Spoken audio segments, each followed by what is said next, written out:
પરથી ખસ, સ્વમાં વસ, અને આટલું કરે તો બસ. અરે વાહ. હેપીનેસની કી છે. અને સૌથી મહત્વની વસ્તુ, અન્યસ્ય દોષ ગુણ ચિંતનમ Ashu મુક્તવા.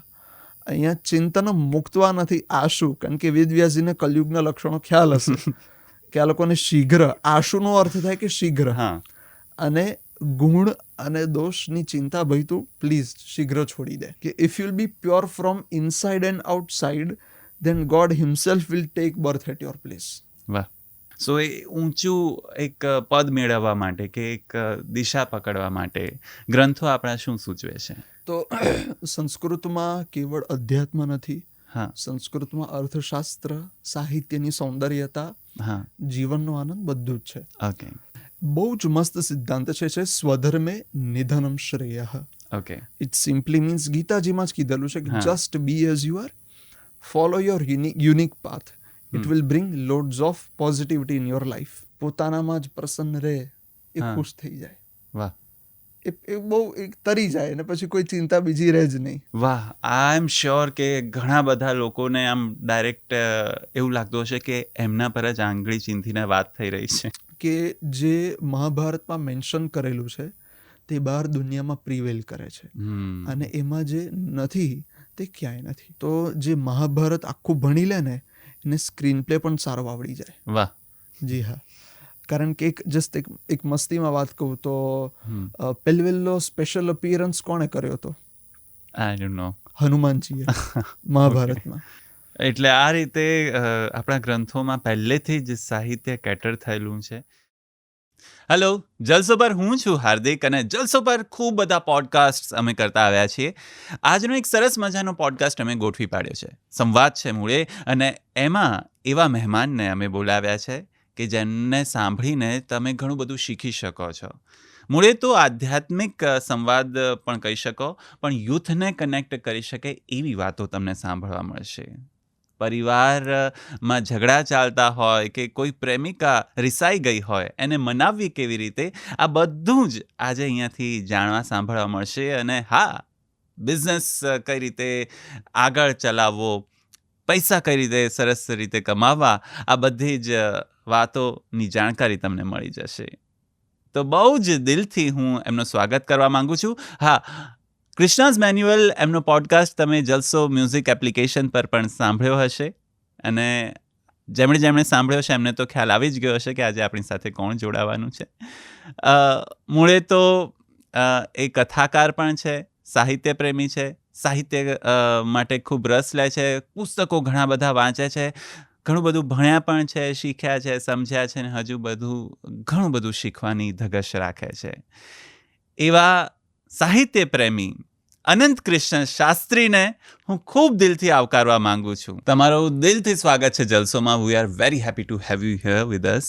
Thank you so much. હું પહેલો જ સવાલ એ પૂછવા માંગીશ, કારણ કે તમારી જર્ની બહુ જ ઇન્ટરેસ્ટિંગ રહી છે. તમે એવા એન્વાયરમેન્ટમાં મોટા થયા છો. સો આઈ એમ વેરી કીન ટુ નો કે how it went this hall journey of yours, study, ભણતર, ઉછેર. સો બેઝિકલી હું જે પરંપરામાંથી આવું છું એ કથાકારોની શાસ્ત્રીજીની પરંપરા છે. અને પણ હવે આધુનિક યુગમાં આપણે જીવીએ છીએ, તો શરૂઆતનો અભ્યાસ તો CBSEમાં થયો, અને પછી મારા ગ્રેટ ગ્રેન્ડફાધર કૃષ્ણશંકર શાસ્ત્રીજી, એમની 100th બર્થડે ઉપર મારું 10th એ વખતે પૂરું થતું હતું. તો આઈ ફેલ્ટ કે હું મોટો જ ભલે CBSEમાં ભણીને થયો, પણ મારી સાથે દોસ્તી નિભાવી મહાભારતે, રામાયણે, ભાગવતજીએ. તો મને થયું કે ભાઈ એમાં આધુનિક સમયની સમસ્યાઓનું સમાધાન વૈજ્ઞાનિક રીતે આપેલું છે, તો એ અભ્યાસ કરીને સોસાયટીને એકદમ ખુશ રાખવી છે.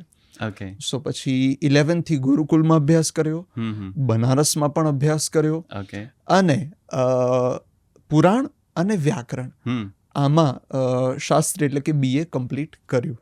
બરાબર છે જી. સો આટલું બધું તમે કર્યું, એમાં ક્યારેય પણ એવું પ્રેશર ફીલ થતું હતું કે ક્યારેય ઘરેથી પ્રેશર આવતું હતું કે તમારે થોડુંક આધ્યાત્મિક ફિલ્ડથી ટચ રહેવાનું જ છે, કે તમારો એ પોતાનો જ નિર્ણય હતો? કારણ કે તમે આટલું ભણ્યા પણ છો સાથે સાથે, અને મીનવાઇલ તમે આમાં રુચિ દાખવી છે. ના, પ્રેશર તો બિલકુલ નહોતું, કારણ કે મેં પર્સનલી લાઈફનો એક સિદ્ધાંત અપનાવેલો છે હા કે બંને વસ્તુઓનો બેલેન્સ જરૂરી છે. ઓકે જો બેલેન્સ ઢળી જાય હા તો આપણું માઇન્ડ આપણી અગેન્સ્ટ જ કામ કરે. બરાબર સો છે. કોઈ દિવસ એવું પ્રેશર થયું નથી અને આઈ એમ એન્જોયિંગ ધ જર્ની. વાહ. આજકાલ મતલબ આજની જનરેશન તો ખાસ બહુ જ મલ્ટીટાસ્કિંગ કરતી હોય છે. મલ્ટીટાસ્ક એમને આમ કરવો જ હોય છે કે એ આ કામ પણ કરીએ, ભણીએ પણ ખરા અને સાથે સાથે કોઈ કોર્સ પણ કરી લઈએ. તમે જો આટલું બધું કર્યું છે તો તમે એમને આપણા ગ્રંથોમાંથી કોઈક એક્ઝામ્પલ આપવા માંગતા હો અથવા કોઈક ગાઈડન્સ આપવા માંગતા હો તો કઈ રીતે ગાઈડ કરશો? યસ, તો બેસ્ટમાં બેસ્ટ એક્ઝામ્પલ રામાયણમાંથી જ લઈએ. ઓકે રામાયણમાં રામ ભગવાન જ્યારે ભણવા જાય છે એ વખતની સુંદર ચોપાઈ છે. ઓકે તુલસીદાસજી લખે છે કે અલ્પકાલ વિદ્યા સબ આઈ. તો આપણે તો એક સબ્જેક્ટમાં ભણવું હોય તો પીએચડી માટે 5 વર્ષ નીકળી જાય ને ઘણો બધો લાંબો પ્રોસિજર છે. પણ એમને તો થોડા ટાઈમમાં જ બધું કમ્પ્લીટ કરી લીધું. બરાબર. તો બહુ સરસ મજાની વસ્તુ આપણને શીખવા મળે છે કે હાઉ ઇટ વોઝ પોસિબલ. તો ધ બેઝિક આન્સર ઇઝ કે surrenderance to his teacher. Oh. Yes, once you will surrender you will gain loads of knowledge. Right. અને એનું બીજું એક એક્ઝામ્પલ જે મને બહુ ગમે છે એ અર્જુનજીનો છે. ઓકે કે અર્જુનજીના ગુરુ દ્રોણાચાર્ય હા અને દ્રોણાચાર્યના જે પોતાના દીકરા અશ્વત્થામા, હા મહાભારત વોરના એન્ડ સમયે અશ્વત્થામા બ્રહ્માસ્ત્ર છોડે છે પણ એને બ્રહ્માસ્ત્ર પાછું લેતા આવડતું નથી.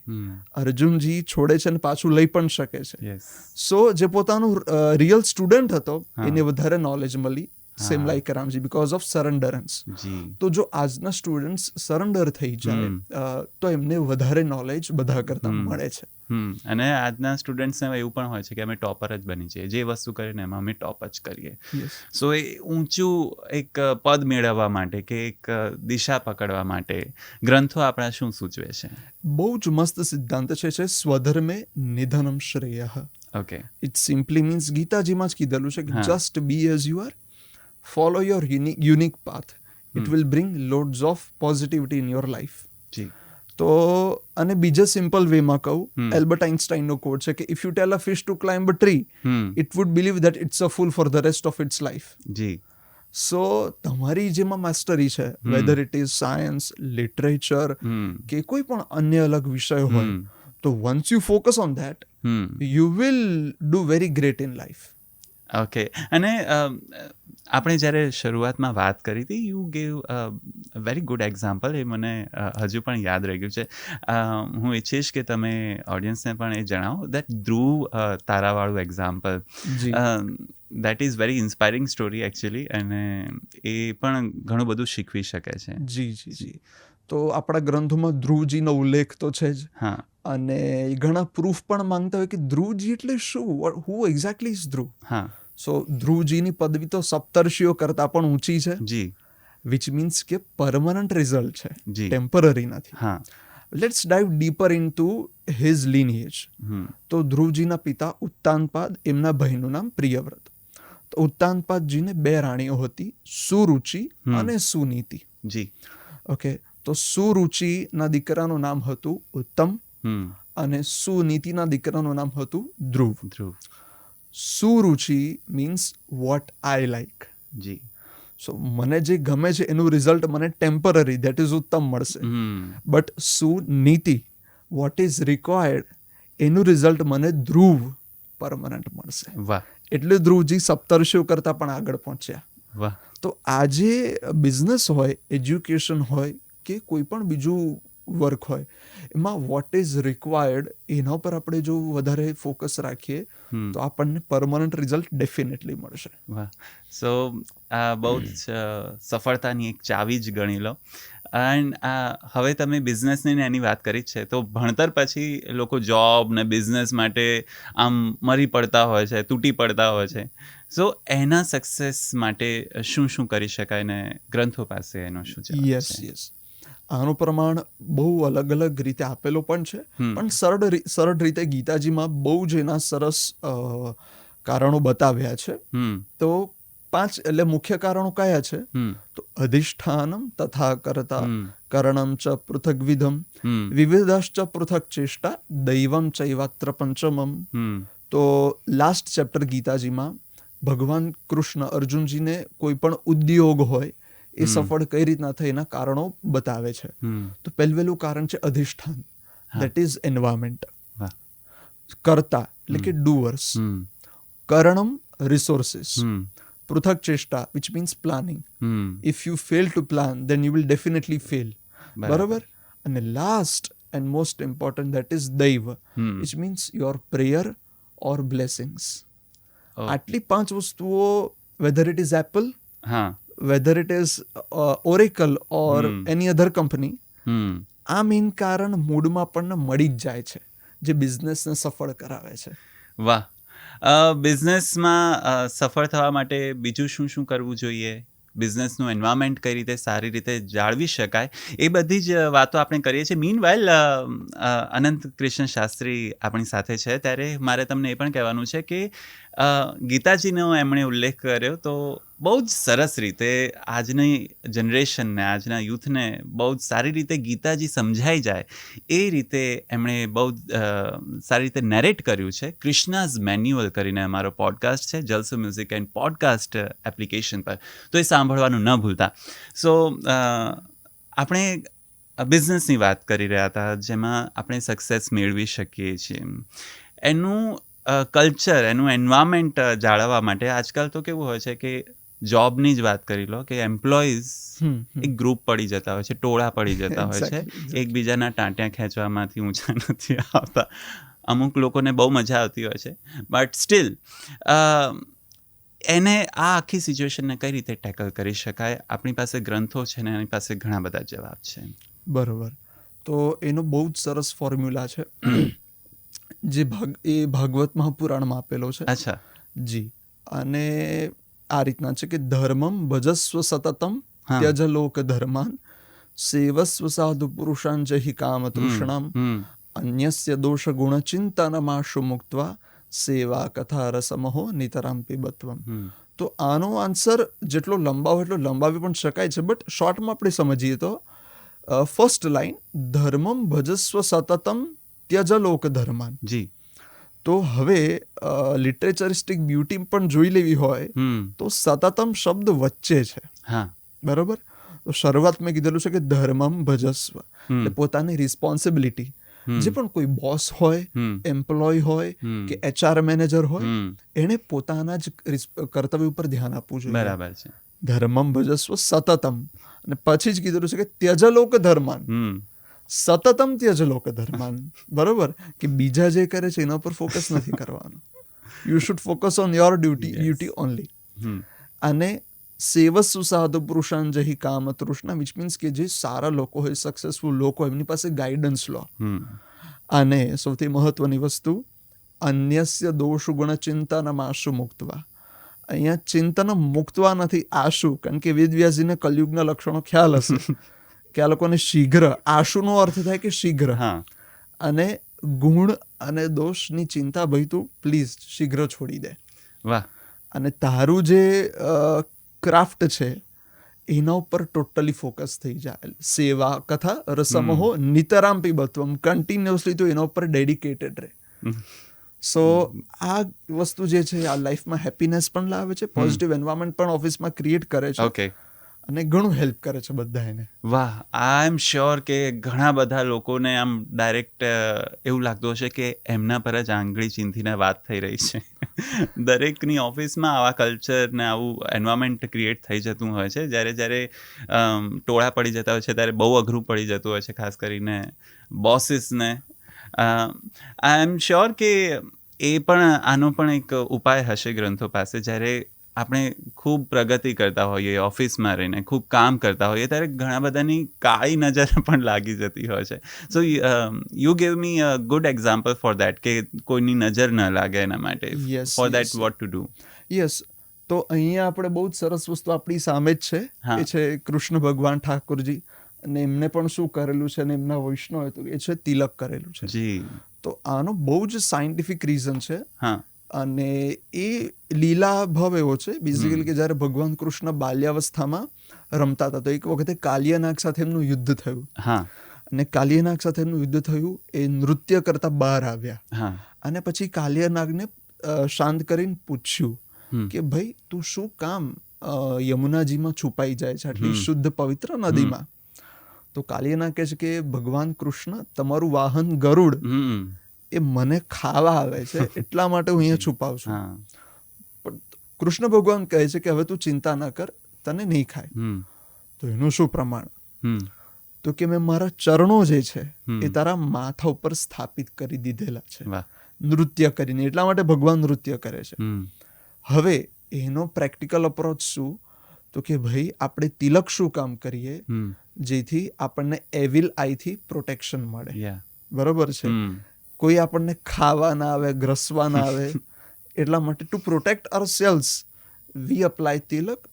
અને ઘણા પાછું બીજું એમ પણ પૂછે તો કૃષ્ણ ભગવાન શું એમના જ પગનો અંગૂઠો લગાડે?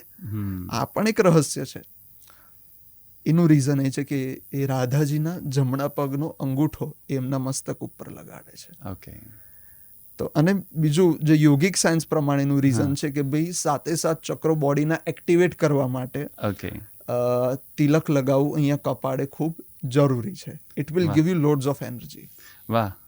એટલે ઓફિસ જતા પહેલા તિલક કરજો, ક્યાંય પણ કોઈ સારા કામ માટે તિલક કરી શકાય.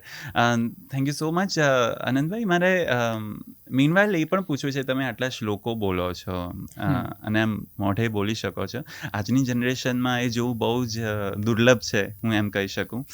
તો આ કઈ રીતે આ જર્નીમાં તમારે આ ઇન્કોર્પોરેટ કર્યું? શું મહેનત પડી આમાં તમારી લાઈફમાં? તમે શું આના માટે કર્યું? બહુ સિમ્પલ આન્સર છે આનો કે the only way to do great work is to love what you do. Okay. બરાબર. બેઝિકલી આઈ લવ શ્લોક્સ, I love Sanskrit language, literature, art, everything. અને પરંપરાગત આવેલું છે એ બધું. ઓબ્વિયસલી. તો કહેવાય ને કે એના કારણે 70% કામ સહેલું થઈ જાય, 30% જ પછી મહેનત કરવાની રહે તમારે. એટલે પછી આપમેળે બધું ગળથુથી માંડીને પુરુષાર્થ સાથે પણ સિદ્ધ થઈ ગયું છે. વાહ. તમે પરંપરાની વાત કરી તો મારે હવે સોલા ભાગવત વિદ્યાપીઠ વિશે જાણવું જ છે કે શું હતો એ દોર અને કેમનું આ ચાલી આવે છે. તો મારા પરદાદા પરમ પૂજ્ય વિશ્વવંદ્ય શ્રી કૃષ્ણશંકર શાસ્ત્રીજી, એમનો જન્મ આઝાદી પહેલા થયો હતો 1916માં. અને એમણે જ્યારે અભ્યાસ કર્યો ત્યારબાદ એ ખૂબ જ વિદ્વાન હતા અને એમણે ભ્રમણ કર્યું, વિચરણ કર્યું, બનારસમાં અભ્યાસ કર્યો. અને એ વખતની સમસ્યાઓ, ઘટનાઓ જોઈ 1940s 50sની, ત્યારે એમને થયું કે જો સમાજમાં બ્રાહ્મણો જ નહીં રહે તો સમાજ આગળ ટકશે કેમનો? બરાબર. એટલા માટે એમણે ખૂબ જ આનું જ્ઞાનનો વિસ્તાર કર્યો, સમાજમાં એને પહોંચાડ્યું, આપણા ઇતિહાસનો, પુરાણોનું જ્ઞાન. ત્યાર પછી એમણે સંસ્થા ખોલી ભાગવત વિદ્યાપીઠ સોલા, કે જેમાં ગાયોની સેવા, બ્રાહ્મણો અભ્યાસ કરી શકે. ને બનારસમાં એ વખતે ભણવું ખૂબ કઠિન હતું, એટલે લોકો ઓછા પૈસામાં અહીંયા વધારે ભણી શકે એટલા માટે જગ્યા ખોલી. પછી કૃષ્ણ ભગવાનનું જે ત્રિવિધ સ્વરૂપ છે વિદ્યાપીઠમાં સ્થાપિત કર્યું. તો ત્રિવિધ કઈ રીતના? તો કે સેવ્ય સ્વરૂપ, જેમના સ્વરૂપની સેવા કરીએ. પછી શ્રીમદ ભાગવતમમાં 18,000 શ્લોકો છે જે કૃષ્ણ ભગવાનનું પુસ્તક સ્વરૂપ છે. બરાબર. એ કોતરેલા છે આખી જગ્યાએ. એમાં તમને ગોપી ગીત પણ મળી જાય, રૂકમિણીજીનો પત્ર પણ મળી જાય, નારાયણ કવચ ને બધા એમના પ્રાગટ્યના શ્લોકો પણ છે. અને ભાગવતજીમાં જેટલા સ્કંદ છે, સ્કંદ એટલે કે કેન્ટોસ, ચેપ્ટર્સ અને કેન્ટોસમાં ઘણો ડિફરન્સ છે. તો 12 સ્કંદ, એ જ પ્રમાણે 12 દ્વાર પણ છે. તો ત્રિવિધ રીતે કૃષ્ણ ભગવાનની ત્યાં સ્થાપના કરી.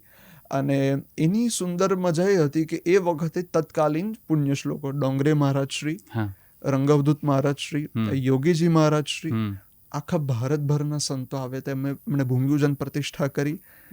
અને પછી જે છે બ્રાહ્મણોને ખૂબ જ પ્રોત્સાહન મળ્યું. એ લોકો અત્યારે દેશ વિદેશમાં બધી જ જગ્યાએ વિદ્યાપીઠમાં ભણેલા ઋષિકુમારો બધે મંદિરોમાં સેવા પણ આપી રહ્યા છે અને ધર્મની રક્ષા કરી રહ્યા છે. તો આ જે દીર્ઘ દ્રષ્ટિ હતી એ ખૂબ કામ લાગી. એમના પછી મારા દાદા શ્રી કરદમ ઋષિ શાસ્ત્રીજી, એ તો બધા જ શાસ્ત્રોના વિદ્વાન હતા, પણ એમની બહુ જ સારી પકડ રામચરિતમાનસમાં હતી. બરાબર. અને પછી મારા પિતાશ્રી શ્રી ભગવત ઋષિ શાસ્ત્રીજી, એમણે પણ આગળનું કાર્ય સંભાળ્યું. અને અત્યારે મને ખૂબ ભગવાનની કૃપાની અનુભૂતિ થઈ રહી છે. અને જે મળ્યું છે તે આધુનિક વેમાં એ નોલેજ સ્પ્રેડ કરવાનો ચાન્સ મળી રહ્યો છે. અને બધાએ પોતપોતાના વિષય પકડી લીધા છે. મારો પ્રિય વિષય મહાભારત છે, મારા ફાધરનો ભાગવતમ છે, મારા દાદાનો રામચરિતમાનસ હતો. તો એ રીતના બધાને, અને બધા એમની રીતે છે જ, પણ બધાના પ્રિય વિષયો પણ ખૂબ છે. Your father is a strict father or? No, he is extremely friendly. He is extremely friendly, very joyful being. Okay, so પાછા આપણે આપણા પ્રશ્નો તરફ વળીએ. અને વેરી ઇન્ટરેસ્ટિંગ જર્ની એકચ્યુઅલી. હા, સોલા ભાગવત વિદ્યાપીઠ વિશે હું એ પણ કહેવા માંગુ છું કે ઘણીવાર મેં પણ વિઝિટ કર્યું છે, but I haven't focused on that કોતરણી ઓફ ગોપી ગીતો. સો શ્યોરલી મને પણ બહુ જ ઈચ્છા થઈ છે એને જોવાની. તમને પણ બહુ જ મજા આવશે. બહુ જ બ્યુટિફુલ કેમ્પસ છે અને એ મંદિર ઉત્તમ અદ્ભુત અનુભૂતિ કરાવતું હોય છે. સો તમે પણ વિઝિટ કરજો અને તમને પણ બહુ જ આનંદ આવશે વિઝિટ કરીને. બિઝનેસની વાત આપણે કરી રહ્યા હતા અને આપણે એ તો એન્વાયરમેન્ટ, કલ્ચરને બધી જ વાતો કરી દીધી, ઝઘડા વગડા ને એ બધું. હવે સપોઝ આપણી પાસે ખૂબ આપણે કમાવા ઈચ્છીએ છીએ, તો કમાવા માટે કે એક હોય ને કે મારે આ મેળવવું છે, આ જ કરવું છે, એના માટે શું કરી શકાય? કે પૈસો લાવવો છે, કારણ કે પૈસો બધાને જ જોઈતો હોય છે આજકાલ. So what is the strategy? બહુ જ એના બે આન્સર છે. જી. અને very tricky answer, very secretive answer. Okay, so first thing basically એક જ ઉદાહરણ આપું તમને કે મહાભારતના વોર પહેલા દુર્યોધન મદદ માંગવા જાય છે કૃષ્ણ ભગવાન પાસે દ્વારકા. દ્વારકા પહેલો પહોંચે છે ને ભગવાનના માથા આગળ બેસી જાય છે. બરાબર છે. ભગવાન સૂતા હોય છે બપોરના ટાઈમે, અર્જુનજી મોડા આવે છે, પણ ભગવાનના ચરણો આગળ સમર્પિત થાય છે. ઓકે, હવે ભગવાન ઉઠે છે અને પહેલા અર્જુનજીને જુએ છે અને ચાન્સ અર્જુનજીને પહેલા મળે છે. દુર્યોધન ગુસ્સે થાય છે કે હું પહેલો આવ્યો તો ચાન્સ એને શું કામ, પણ કે મેં તો અર્જુનને પહેલા જોયો. અર્જુનજીને પૂછે છે કૃષ્ણ ભગવાન કે નારાયણી સેના ઓર નારાયણ, તો અર્જુનજી નારાયણ કહે છે. તો કૃષ્ણ ભગવાન પૂછે છે કે ભાઈ શું કામ તું મને માંગે છે, કારણ કે હું તો કોઈ વેપન ઉપાડવાનો જ નથી. અર્જુન સાંભળી લેજે, ચોખ્ખું ક્લિયર એન્ડ કટ, પછી મને ગુસ્સે ના થતો યુદ્ધ વચ્ચે. કૃષ્ણ ભગવાન કહે છે, અર્જુનજી કહે છે કે પ્રભુ કેવળ લક્ષ્મીજી નહીં પણ અષ્ટલક્ષ્મી તમારા ચરણોની સેવા કરે છે. જો હું લક્ષ્મીજી પાછળ દોડીશ, એના કરતા તમને પકડીશ તો લક્ષ્મીજી મારી પાછળ દોડતા આવશે. આ લક્ષ્મીજી પ્રાપ્ત કરવાનો ટ્રિકી આન્સર છે. બીજી બે વસ્તુ કહી દઉં. બીજી એક વસ્તુ મને ખૂબ પ્રિય છે, એ સમુદ્ર મંથનનો પ્રસંગ છે. કે સમુદ્ર મંથન થયા પછી લક્ષ્મીજી બહાર આવે છે, કામધેનુ માતા, અમૃત કલશ લઈને ધન્વંતરીજી બધા. એ વખતે લક્ષ્મીજી એમને જ પરણે છે, ભગવાન નારાયણ. તો that's a big question. Shivji હોય છે, બ્રહ્માજી, ઇન્દ્ર ત્રૈલોક્યનો વૈભવ ભોગવતા હોય છે, એમની પાસે નથી જતા લક્ષ્મીજી, કેમ એમની પાસે જ જાય છે? સિમ્પલ રીઝન છે, because Vishnu was well dressed. Okay, jokes apart, એનું ડીપર રીઝન એ છે કે તમે શિવજી તો છે જ, પણ શિવજી એક્સ્ટ્રીમ તામસ દેવતા છે, બ્રહ્માજી એકદમ રાજસ દેવતા છે, બટ વિષ્ણુ ભગવાન બેલેન્સ્ડ છે, spiritually and materialistically. So once you will be balanced, Lakshmiji will come chasing you. And last thing, જે ગીતાજીનો લાસ્ટ શ્લોક છે, યત્ર યોગેશ્વરઃ કૃષ્ણો યત્ર પાર્થો ધનુર્ધરઃ તત્ર શ્રી વિજયો ભૂતિર ધ્રુવાનીતિર મતિર્મમ. તો યોગેશ્વરનું મિનિંગ થાય કે તમારી પ્રેયર, બરાબર, અને પાર્થનો મિનિંગ થાય પુરુષાર્થ. એનું મૂળ અર્થ છે. એટલે પુરુષાર્થ અને પ્રાર્થના, Arjun plus Krishna is equal to તમારું જે આન્સર તત્ર શ્રી. વિજય સક્સેસ વિભૂતિ અને પરમનન્ટ રૂલ ધ્રુવા નીતિર્મતિર્મમ. તો આનો સિમ્પલેસ્ટ આન્સર છે. વાહ, બહુ ઇન્ટરેસ્ટિંગ છે. અને હવે આટલું એમ્પ્લોઈઝ અને પૈસા કમાવા વિશેની વાતો કરી છે, તો થોડુંક બોસીસને પણ સારું લાગે એવો એક પ્રશ્ન. એ બોસીસની ટેવ હોય છે મિટિંગ્સ લેવાની, અને લાંબી લાંબી મિટિંગ્સ ચલાવતા હોય છે. તો આઈ ગેસ એ સક્સેસ માટેનું એક કદાચ એક કારણ હોઈ શકે કે આવી રીતે મિટિંગો ભરાય. સો ગ્રંથોમાં મિટિંગ્સ વિશેનો શું ઉલ્લેખ જોવા મળે તમારો છે? પ્રશ્ન બહુ જ સુંદર છે અને મજાનો પણ છે. તો આ એક પ્રસંગ તમને કહું કે મહાભારતના વોર પછી હા. યુધિષ્ઠિર પાંડવો જીતી જાય છે હા. અને ભીષ્મ પિતામાં એ બહુ સારા વિદ્વાન હોય છે બધી રીતના, ભલે કૌરવોની સાઈડ હોય છે. તો એ બાણશૈયા ઉપરથી રાજધર્મનો અભ્યાસ યુધિષ્ઠિરજીને કરાવે છે. બરાબર. તો એમાં ઇન્ફ્લેશન કેમ દૂર કરવું ઇન્સ્ટિટ્યુશનમાં, કોઈ પણ નેશનમાં, કે પછી આ સિક્રેટ મીટિંગ્સ કોઈ રાજા હોય એને ક્યાં કરવી, હા. કેવી રીતે કરવી, એ પણ શીખવાડે છે. Okay. આવી પછી મંત્રી, બધી વસ્તુઓ. તો સિક્રેટ મીટિંગ્સ માટે કીધેલું છે કે જ્યાં અમુક અપંગ લોકો હોય એ લોકોની વચ્ચે મીટિંગ નહીં કરવી, પહેલી Okay. વસ્તુઓ. ઓકે. જેની સાથે જે એકદમ વિશ્વાસપાત્ર વ્યક્તિ હોય એની સાથે જ એને જ સાઈડમાં રાખવો, એને બાજુમાં રાખવો. બને તો રાત્રિના સમયમાં મીટિંગ કરવી, બરાબર. અને કોઈ પણ મહેલ હોય કે દુર્ગ હોય એના ઉપરના ભાગમાં, અને જ્યાં બહુ જ ઊંચી માત્રામાં ઘાસ કે ઝાડ ન ઉગેલા હોય એવી જગ્યાએ ગુપ્ત રીતના શરીરના અને વાણીના બધા દોષોનો ત્યાગ કરીને ત્યાં મીટિંગ કરવી જોઈએ. ઓકે. એટલા માટે બધી ઓફિસીસમાં આપણને કેબિન્સ જોવા મળે છે. You sad it very simply. તમે ઇન્ફ્લેશન અને એની પણ વાત કરી, તો એમાં શું ઉલ્લેખ છે એના વિશેનો? યસ. તો ઇન્ફ્લેશન બાબતે બહુ જ સરસ વસ્તુ કીધેલી છે.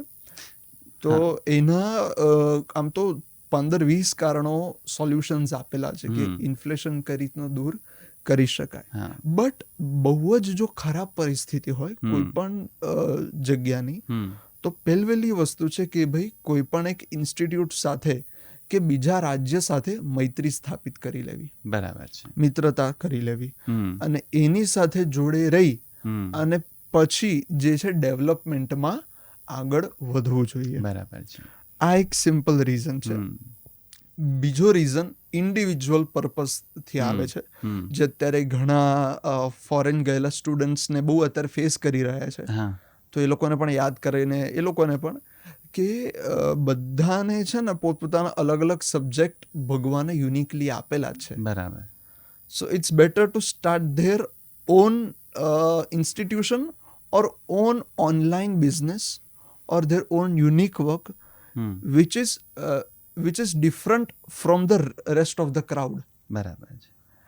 That will bring in more income. અને આપણે જે ધ્રુવની વાત કરી કે સુનીતિ, કે સોસાયટીમાં કે અત્યારના ટાઈમમાં જે રિક્વાયર્ડ છે એના બેઝિસ ઉપર જો કામ કરીએ, કે એના ઉપર ફોકસ કરીને કામ કરીએ, તો ઇન્ફ્લેશન જે છે તે ફટાફટ દૂર થઈ જાય છે. અને કોઈના અંડર આપણે મદદ માંગવી નથી પડતી. વાહ. ઓકે. સો હવે બહુ ઇન્ટરેસ્ટિંગ ક્વેશ્ચન એટલા માટે બનશે બહુ બધી ઓડિયન્સ માટે, કારણ કે આ રિલેશન્સની વાત છે, ઘરની વાત છે. કે હવે તમે એક ઘરને પણ તમારે ધ્યાનમાં રાખવાનું છે, ને એમાં દરેક ઘરમાં ઝઘડા થતા હોય છે, પ્રોબ્લેમ્સ ક્રિએટ થતા હોય છે.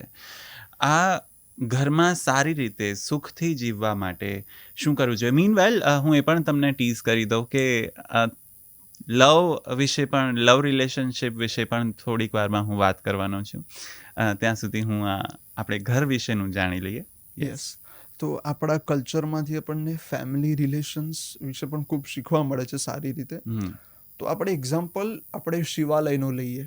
ઓકે. કે જ્યાં શિવજીનું ઘર માનવામાં આવે છે. તો શિવજી હવે ધારો કે હિમાલયમાં રહે છે ફોર એક્ઝામ્પલ, તો એમના ગળામાં સાપ છે. બરાબર. એમનું વાહન નંદી. વાહ. માતાજીનું વાહન છે તે સિંહ. બરાબર છે. કાર્તિક ભગવાન એમનું વાહન મોર. બરાબર. ગણપતિજી એમનું વાહન મૂષક. મૂષક. હવે આ બધા જે બર્ડ્સ એનિમલ્સ છે તે બધા પરસ્પર જે છે તે એનિમીઝ છે હા એકબીજાના. યસ મોર છે તે સાપને ખાવાનો છે, સિંહ છે તે નંદીને હેરાન કરવાનો છે, એટલે બધા પરસ્પર વિરોધી જ છે. યા પણ આપણને કેટલું સારું એક્ઝામ્પલ આપે છે કે when it comes to family matters everyone has to keep their ego aside હા and follow the principle of vasudhaiva kutumbakam, one world family. તો અભિમાન દૂર રાખી અને પરિવાર સમત્વ દ્રષ્ટિ રાખી અને આપણે જોડે રહેવું જોઈએ. વાહ, એટલે મૂળે તો એગો જ નડતો હોય છે. એક્ઝેક્ટલી. ઓકે સો બીજું મને એક આનો બહુ સરસ ઉદાહરણ યાદ આવે. ઓકે એ શબ્દની જ રમત છે આખી. કે કશ્યપ ઋષિ, એમને 2 પત્ની દિતિ અને અદિતિ. અને આપણી સંસ્કૃતિમાં દ્વૈત વેદાંત અને અદ્વૈત વેદાંત. બરાબર. તો દિતિ માતાને, હવે તમે શબ્દ ધ્યાનથી સાંભળજો, દિતિ માતાને ત્યાં રાક્ષસોએ જન્મ લીધો, અદિતિ માતાને ત્યાં સ્વયં ભગવાને જન્મ લીધો. અને જે અવતારો થયા રામ, કૃષ્ણ, વામન, બધા અદિતિ માતાને ત્યાં થયા. દિતિ માતાને ત્યાં હિરણ્યકશ્યપુ, હિરણ્યાક્ષ, બધા દૈત્યો.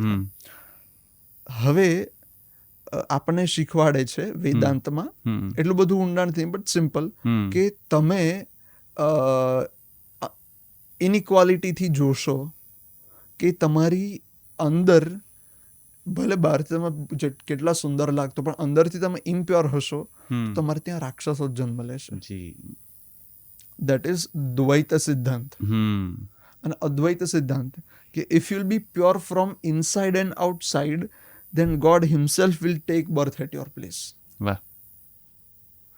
એટલા તો આ એક રીઝન છે જે આપણને લાઈફમાં વધારે પોઝિટિવિટી સ્પ્રેડ કરવામાં હેલ્પ કરે છે. વાહ. હવે લવ relationship is also a big matter, કારણ કે ઘણા ભગ્ન હૃદયો હજુ પણ આમ દુઃખી ગીતો સાંભળીને પોતાની લાઈફ પસાર કરતા હોય છે. સો એના માટેની શું ચાવી છે કે એક રિલેશનશિપને બહુ સારી રીતે આગળ લઈ જવું હોય? રિલેશનશિપને જો બહુ સારી રીતે આગળ લઈ જવું હોય તો એનો આન્સર આપણને રૂકમિણીજીના પ્રેમપત્રમાં મળે છે. ઓકે. તો ગોપી ગીત છે તે સૃષ્ટિની પહેલી ગઝલ કે જે ગોપીજનોએ કૃષ્ણ માટે લખેલી છે. અને રૂકમિણીજીનો પ્રેમપત્ર પહેલો સૃષ્ટિનો પ્રેમપત્ર જે એમના માટે રૂકમિણીજી લખે છે.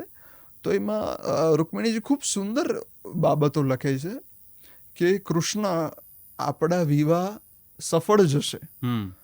કેમ કૃષ્ણ? તો કે આપણા કુલ, શીલ, દ્રવ્ય, ધામ, રૂપ, વિદ્યા આદિ અનેક વસ્તુઓ સમાન છે. બરાબર. એટલે આપણી રિલેશનશિપ સક્સેસફુલ જશે. વાહ. તો હવે આપણે આ જ વસ્તુ ખાલી પ્રેમપત્ર એટલે ફેન્સી તરીકે નહીં બટ એક લેસન તરીકે જો લેવો હોય તો એમાં આ રિલેશનશિપની બહુ જ સુંદર મજાની સિક્રેટ છે.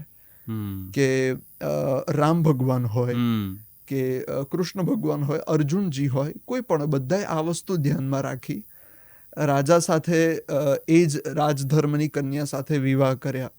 કે દ્રવ્ય એટલે અત્યારના ટાઈમમાં ઇન્કમ, ફેમિલી, લિનિએજ, તો આટલી વસ્તુઓ સિમિલર હોય તો પ્રોબ્લેમ થતા નથી અને રિલેશનશિપ સક્સેસફુલ જાય છે.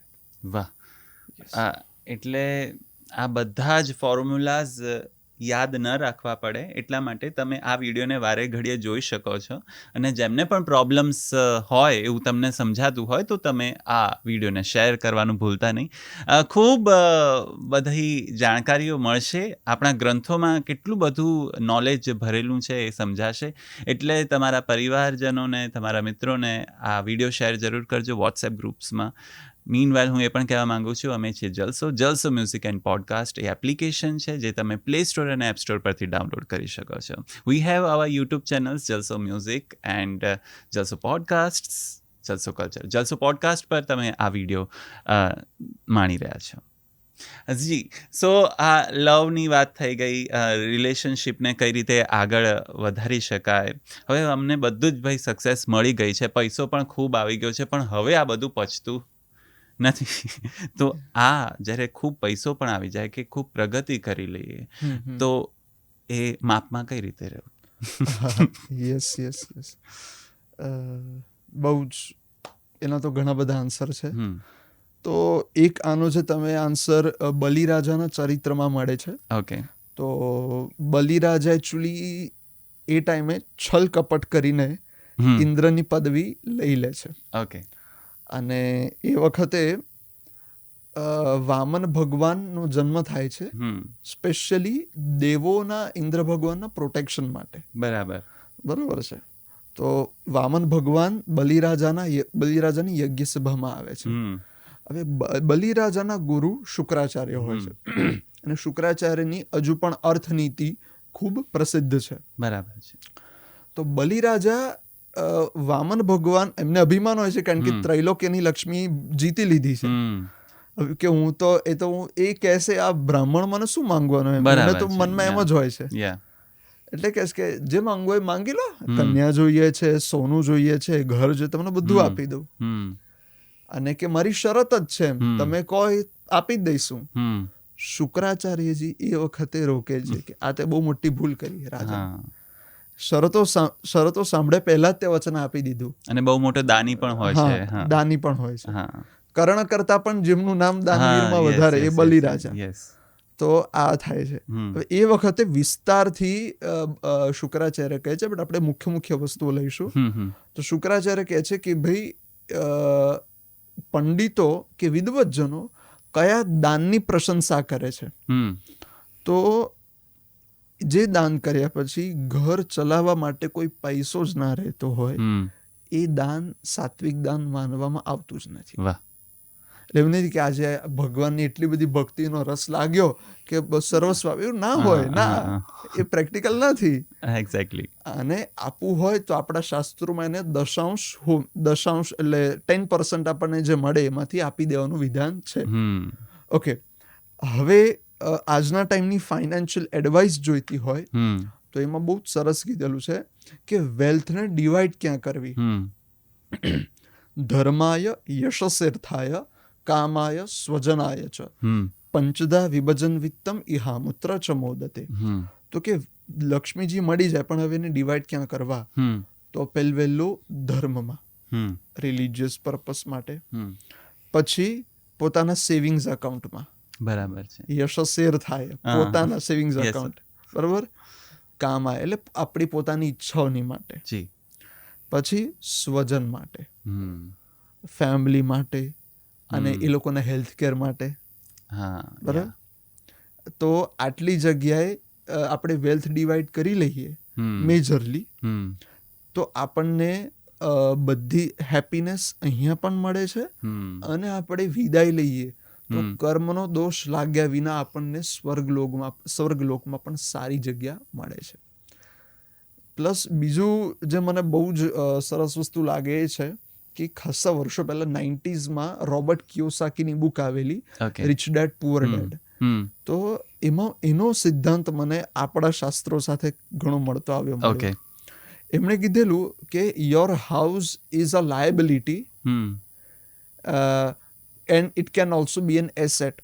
તો લાયબિલિટી એટલે કે જે ખિસ્સા ખાલી કરાવે, અને એસેટ એટલે જે આપણને ફાયદો કરાવે. બરાબર છે.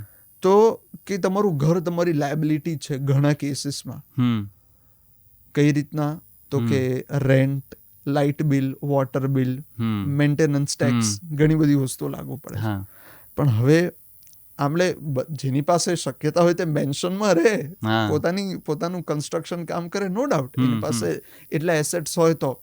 પણ આપણા ઋષિ મુનિઓ ઘણા ટાઈમ સુધી ઝૂંપડીમાં જ રહેતા હતા. તો એ લોકોને કોઈ જાતનો મેન્ટેનન્સ ટેક્સ નહીં, કે આવડું મોટું મેન્શન ધારો કે તેમાં કોઈ નજર લાગવાની ચિંતા નહીં, તિલક ના કરે તોય ચાલે, અને ચોર આવે તો ચોર લૂંટીને પણ શું જાય. હા, સાચી વાત છે. એટલે ઘણી બધી વસ્તુઓ છે જે આ રીતનું છે. સો એસેટ લાયબિલિટીની વસ્તુઓ છે, આ વેલ્થ ડિવિઝનની વસ્તુઓ છે. તો if we take care of it, then આપણને બધું ઇઝીલી મેન્ટેન થઈ જાય છે. ઓકે. સો ખૂબ આગળ વધ્યા પછી મેન્ટેન યોર પ્રોપર્ટી એન્ડ જે પ્રગતિ કરી છે એને પણ મેન્ટેન કરો, તો ખૂબ સારું થશે. તમે અહીંયા બુકની વાત કરી, સો મારે એ પણ જાણવું છે, કારણ કે તમે ખૂબ બધી બુક્સ પણ વાંચો છો, સાહિત્યમાં રસ લો છો, એટલે જ તમે ખુદને સાહિત્ય પ્રેમી 100% કહેવડાવવાનું પસંદ કરો છો. તો આઈ વોન્ટ ટુ આસ્ક કે ગ્રંથો અને આપણા સાહિત્યો સાથે શું રિલેશન છે? બિલકુલ. ક્યાં ક્યાં આપણા સાહિત્યનો ઉલ્લેખ થાય છે? શું છે આમાં? તો સંસ્કૃતમાં કેવળ અધ્યાત્મ નથી, હા સંસ્કૃતમાં અર્થશાસ્ત્ર, સાહિત્યની સૌંદર્યતા, હા જીવનનો આનંદ બધું જ છે. ઓકે તો એનું એક પ્રમાણ આપણે લઈએ તો એ છે અભિમન્યુ શબ્દનો. ઓકે અભિમન્યુ શબ્દ. ઓકે હવે અભિમન્યુ શબ્દમાં કેટલી બધી સુંદર વસ્તુ આવે છે. તો કે જે 5 પાંડવો હતા, અર્જુન, ભીમ, નકુલ, સહદેવ, યુધિષ્ઠિર. તો અર્જુન, ભીમ અને યુધિષ્ઠિર એ કુંતી માતાના પુત્રો હતા, અને જે માદ્રી દેવી હતા એમના પુત્રો હતા નકુલ અને સહદેવ. પરંતુ અભિમન્યુને આપણે જો એના લેટર્સ ડિવાઈડ કરીએ તો આપણને બધાના નામ દેખાઈ આવે છે. સો પહેલાના ટાઈમમાં કે આપણે કોંતેય અર્જુનજીનું નામ છે, કારણ કે કુંતી પુત્ર. પછી સૌમિત્રેય, સુમિત્રાનો પુત્ર. તો માદ્ર, એમાં પણ તો અભિમન્યુમાં A is for Arjun, B is for Bhim, મ ઇઝ ફોર માદ્ર, ન જે અડધો છે that is for Nakul, and U Abhimanyu is for Yudhishthir. વાહ! 5 પાંડવોનું સામર્થ્ય એક જ વોરિયરમાં, અભિમન્યુમાં. આ સંસ્કૃતની સૌંદર્યતા છે. આવા તો અનેક અલગ અલગ એટલા બધા ઉદાહરણો છે. પણ બીજો એક ઉદાહરણ આપણે લઈએ, એ છે રામ ભગવાનનો, આપણે રામચરિતમાનસની ચોપાઈનો. તો એમનો પ્રાગટ્યની જે ચોપાઈ છે રામ ભગવાનની, તુલસીદાસજી લખે છે કે 9મી તિથિ મધુમાસ પુનીતા. હવે એમાં સંપૂર્ણ સાહિત્ય છે, બરાબર. એના વિશે કશું બીજું અધ્યાત્મ છે જ નહીં આમાં વધારે પડતું. 9મી તિથિ મધુમાસ પુનીતા. તો મધુમાસ એટલે કે ચૈત્ર માસ. સિમ્પલી આ ચોપાઈનો મીનિંગ થાય કે ચૈત્ર માસ શુક્લ પક્ષ 9મી તિથિ. તો મધુમાસ એટલે કે ચૈત્ર માસ. તો ભગવાન ચૈત્ર માસમાં જ કેમ આવ્યા, એનું એક રહસ્ય છે. બરાબર. કારણ કે ચૈત્ર માસ છે તે વસંત ઋતુ છે, વસંત ઋતુનો સમય છે, અને વસંત ઋતુ તે ઋતુઓનો રાજા છે. બરાબર. કામદેવનો પણ જન્મ દિવસ છે વસંત પંચમી. તો ઋતુનો રાજા છે, એટલા માટે મધુમાસ.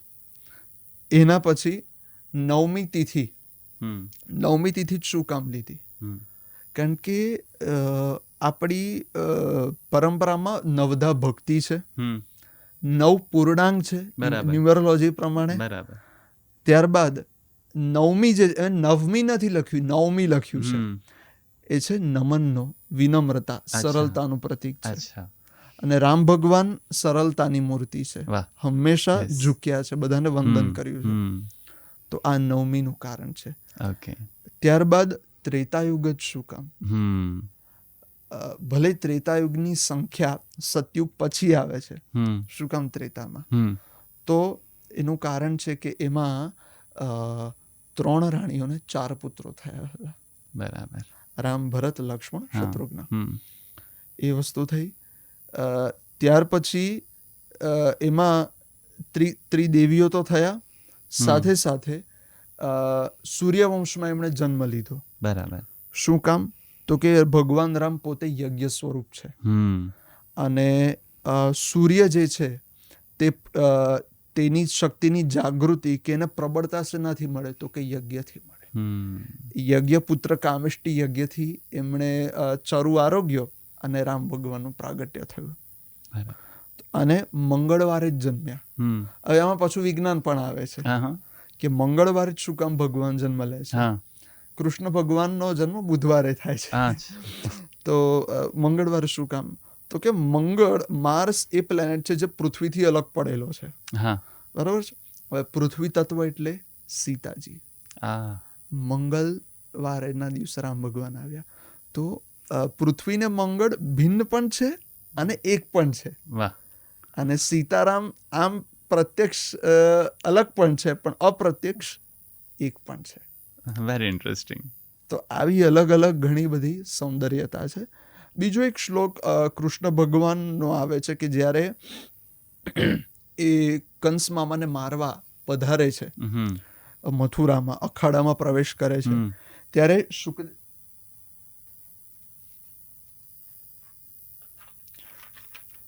એ વખત આ એક શ્લોક મેં ખાસ લઈને આવ્યો છું. ઓકે. તો એનો શ્લોક શુકદેવજી શ્રીમદ ભાગવતજીમાં લખે છે. તો એ આખો બહુ લાંબો છે, પણ થોડોક કહી દઉં. ઓકે. મલ્લાનામશ નિર્નૃણમ નરવર શ્રીણામ સ્મરો મૂર્તિમાન ગોપાનામ સ્વજનો સતમ ક્ષિતિભુજામ શસ્તા સ્વપિતૃ શિશુ. તો આપણે નાટ્યશાસ્ત્ર ભણીએ કે કોઈ પણ અન્ય શાસ્ત્રો સાહિત્યના, એમાં બધા જે રસ આવે છે અલગ અલગ, બીભત્સ રસ, રૌદ્ર રસ, તો આ શ્લોકમાં શુકદેવજી મહારાજ બધા રસોનો એક જ શ્લોકમાં ઉલ્લેખ કરે છે. કહે છે કે જે વખતે ભગવાન શ્રી કૃષ્ણ બલરામજીની સાથે પધાર્યા તો પહેલવાનોને વજ્ર જેવા લાગ્યા, એટલે અહીંયા પહેલો આવ્યો રૌદ્ર રસ. બરાબર. જન સમુદાયને નરરત્ન જેવા અદ્ભુત રસ, સ્ત્રીઓને મૂર્તિમાન કામદેવ જેવા શૃંગાર રસ, ગોપોને પોતાના સ્વજન હાસ્ય રસ, દુષ્ટ રાજાઓને દંડ આપનારા શાસક જેવા વીર રસ, માતા પિતા સમાન વડીલ વૃદ્ધોને બાળક જેવા વાત્સલ્ય રસ, કંસને કાળ જેવા ભયાનક રસ. હવે બીભત્સ રસ એટલે કે અજ્ઞાનીઓને વિરાટ પુરુષ જેવા, યોગીઓને પરમ તત્વ રૂપે શાંત રસ જેવા, અને પરમ ભક્ત યાદવને પોતાના ઈષ્ટદેવ દેખાયા પ્રેમ ભક્તિ રસ. વાહ. તો એક જ શ્લોકમાં સાહિત્યના બધા રસો આવી જાય છે. એટલે આ રીતે આપણા ગ્રંથોમાં પહેલેથી જ સાહિત્ય કેટર થયેલું છે, અને આઈ એમ શ્યોર કે આજની જનરેશનને પણ એ ગ્રંથો વાંચવાની ખૂબ મજા પડશે. હું એટલું જરૂર તમને કહેવા માટે કહીશ કે યુથને શરૂઆત કરવી હોય આ વાંચનની તો શરૂઆત, કારણ કે ગીતાજી પણ છે, મહાભારત પણ છે, શ્રીમદ ભાગવત મહાપુરાણ પણ છે. તો આ બધામાંથી શરૂઆત કરવી હોય તો કયા ગ્રંથથી કરવી જોઈએ? શરૂઆત જો કરવી હોય તો હું એમ માનીશ કે શ્રીમદ ભાગવતમથી કરે. ઓકે. ભાગવતજીથી શરૂઆત કરે, કારણ કે ભાગવતજીમાં માટે એવું લખવામાં આવેલું છે કે જે બધા વેદોનો સાર છે, પુરાણોનો, ઉપનિષદોનો, બધા ગ્રંથોનો, સાહિત્ય ગ્રંથોનો, ન્યાય ગ્રંથોનો, વ્યાકરણનો, સમગ્ર હિન્દુ સંસ્કૃતિનો ઉલ્લેખ જે છે બધો એક સાથે કળશમાં ભેગો થતો હોય તો શ્રીમદ ભાગવતજીમાં છે. ઓકે જી. તો ભાગવતજીમાં ધર્મ, અર્થ, કામ, મોક્ષ બધી જ વસ્તુઓ કવર અપ થાય છે, અને એને બધી જ વસ્તુનું નોલેજ થઈ આવે છે. So why Mahabharat is your favourite then? Okay, so why Mahabharata is my favorite? I just loved the question basically. તો ભાગવતમ જે છે એનો ડોટ એમાં બધો સાર આવી જાય છે, અને સિમ્પલ છે સમજવા માટે, એટલા માટે યુથને. ઓકે, પણ હવે ભાગવતજીનો પ્રસંગ મુખ્ય ક્યારે શરૂ થાય છે કે જ્યારે પરીક્ષિત મહારાજ એ 7 દિવસમાં મરવાના છે. એટલે એમનું જે માઇન્ડસેટ હોય, કન્વર્ઝેશન હોય, એ આખું ડિફરન્ટ હોય. ગીતાજી કેમ મને બહુ ખૂબ પ્રિય છે, મહાભારતમાં જ કારણ કે in the middle crisis of life એ વખતે અર્જુનજીનું માઇન્ડસેટ જુદું છે, એટલે ક્વેશ્ચન્સ પણ જુદા છે. પ્લસ મહાભારતમાં ઇન ડેપ્થ, ભાગવતજીમાં ખાલી કૃષ્ણ ચરિત્ર વિસ્તૃત છે, પણ મહાભારતમાં સૂર્યવંશ, ચંદ્રવંશ, આપણી સંસ્કૃતિ, બિઝનેસ આદિ અનેક વસ્તુઓ કવર અપ કરેલી છે, સાયન્સની પણ. એનો સૌથી સુંદર મજાનું રહસ્ય કે જે મહાભારતમાં મેન્શન કરેલું છે તે બહાર દુનિયામાં પ્રિવેલ કરે છે, અને એમાં જે નથી તે ક્યાંય નથી. બીજી રીતે જોવા જઈએ તો જે મહાભારત આખું ભણી લે ને એને સ્ક્રીન પ્લે પણ સારો આવડી જાય. વાહ. જી હા, કારણ કે એક મસ્તીમાં વાત કહું તો પહેલો સ્પેશિયલ અપિયરન્સ કોણે કર્યો હતો? I don't know. હનુમાનજીએ મહાભારતમાં. આ તો જસ્ટ એક ઉદાહરણ છે, પરંતુ કહેવાનો મતલબ કે મહાભારતમાં જેનું સાહિત્યનું લેખન છે એ ડાયલોગ રાઇટિંગ કહો તો એ રીતના પણ મહાભારત બહુ જ સુંદર છે. રીમેક કઈ રીતના લખવી તો એ છે રામચરિતમાનસ. આ થોડી એટલે બધી રીતના મહાભારત બહુ જ મસ્ત છે અને એમાં લાઈફના દરેક પાસાઓ ઇન ડેપ્થ કવર કરે. Very interesting it is actually. Yes તો બહુ જ ઇન્ટરેસ્ટિંગ ગ્રંથો તો છે જ. What do you like to read apart from Mahabharata in this ગ્રંથ બુક્સ? મને પર્સનલી ઝેન ફિલોસોફીની બુક્સ વાંચવી ખૂબ ગમે છે. એ છે. પછી મને બિઝનેસની બુક્સ વાંચવી ખૂબ ગમે છે. એ હું રેગ્યુલરલી વાંચતો રહેતો હોઉં છું. તો આ વસ્તુ મને. And movies? ઓફકોર્સ મને બહુ જ ગમે જોવા અને ક્લાસિકલ કલ્ટ ક્લાસિક્સ મને જોવા ખૂબ ગમતા હોય છે. Hollywood, Bollywood, everything. Okay great. જાણીને ખૂબ આનંદ થયો. તમારા આ પાસા વિશે પણ હું એ કહેવા માંગીશ કે એ ભલે બહાર કથાઓ પણ કરે છે એટલી જ સારી રીતે, અને એ સાથે સાથે આટલું વાંચન પણ કરે છે, મૂવીઝ પણ જોવે છે અને બુક્સ બીજી શૈલીની પણ રીડ કરવાનો બહુ જ એમને રસ પડે છે. તમારે પણ આ બધું કરવું હોય તો તમે મન મુક્ત કરીને આ બધું જ કરી શકો છો, મેળવી શકો છો. જો તમારી ઈચ્છા હોય ને તમને ગાઈડન્સની જરૂરત હોય તો તમે અહીંયા કમેન્ટમાં લખી શકો છો, પૂછી શકો છો પ્રશ્નો. અમે પ્રયત્ન કરીશું કે એના જવાબો મેળવી શકીએ. અનંત કૃષ્ણભાઈ તરફથી લાસ્ટ ક્વેશ્ચન હું પૂછવા માંગીશ. અલ્ટિમેટલી તો બધાને જ હેપીનેસ જોઈતી હોય છે. So what is the key to happiness? પરથી ખસ, સ્વમાં વસ અને આટલું કરે તો બસ. અરે વાહ, હેપીનેસની કી છે. ગ્રેટ. શ્લોક પ્રમાણે કહું હા તો આત્મન્યેવ આત્મના તુષ્ટઃ. ઓકે. પોતાનામાં જ પ્રસન્ન રહે એ ખુશ થઈ જાય. વાહ. એ બહુ એક તરી જાય ને પછી કોઈ ચિંતા બીજી રહે જ નહીં. એટલે બસ આ જ વસ્તુ છે. યસ, પોતાનામાં ખુશ રહો અને જલસો કરતા રહો. થેન્ક યુ સો મચ આનંદ કૃષ્ણભાઈ અમારી સાથે જોડાવા માટે. અમને ઘણો આનંદ આવ્યો, ઘણું બધું સમજવા મળ્યું, જાણવા મળ્યું. યસ ફરી મળીશું. પાક્કું. યા ચોક્કસ. Thank you so much. Yeah thank you so much to the whole team of Jalso. Yeah thank you so much. Welcome. Yeah.